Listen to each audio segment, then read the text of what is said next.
My name is Dr. Emma Sim, and I am the Corona Screening Unit Lead Doctor here at Witkoppen Clinic. Novel coronavirus is true to its namesake. It's new and it's new for all of us. So we're learning all the time, we're figuring things out all the time, and so it's a very uncomfortable position to be in.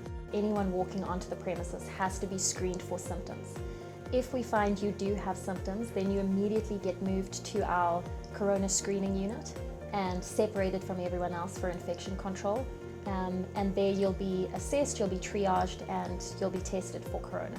We obviously have personal protective equipment also for our staff, and the amount of PPE that you receive is dependent on the level of risk that you have. Like all clinics and healthcare facilities, we've had problems with PPE and medication stockouts.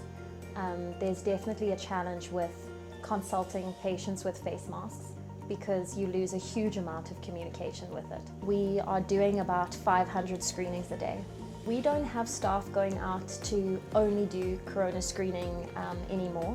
They now are going out into the community to do HIV testing, and so every person that is going to have an HIV test gets screened beforehand. So we've definitely noticed our patient numbers have come down, but it has fluctuated with the lockdown.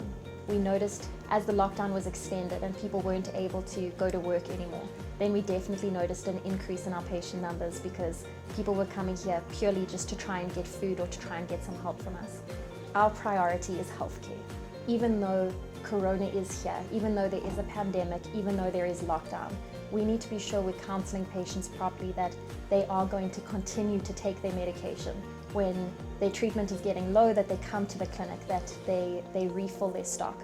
And we also need to be sure that we're educating them on different ways and precautions they can take to keep themselves safe. So these messages get delivered in English, and then usually one or two of our other official languages. And if they have any questions, they can speak to the clinician that's seeing them, or they can stop one of the staff members.